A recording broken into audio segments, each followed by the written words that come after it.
আমার এই মার্কিউর এসিটি প্রায় 2 বছর হতে চললো। 1.5 টন 3 স্টার ইনভার্টার এসি।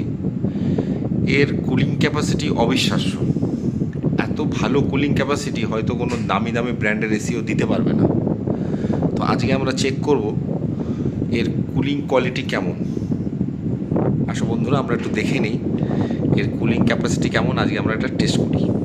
তো আমাদের কাছে একটা টেম্পারেচার মিটার এসে গেছে, যেটা এখন রুমের টেম্পারেচার শো করছে 31.6 ডিগ্রি সেন্টিগ্রেড।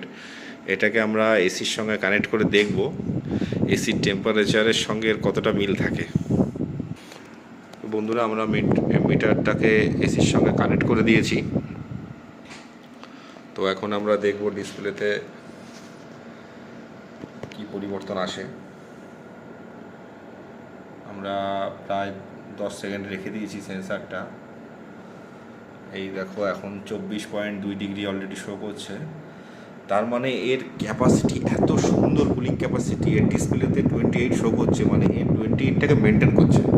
এবং যার জন্য ও এই যে এখন দেখো প্রায় 20.3 ডিগ্রি সেন্টিগ্রেড টেম্পারেচার সারা ঘরে সার্কুলেট করছে, শুধু 24 ডিগ্রি মেনটেন করার জন্য।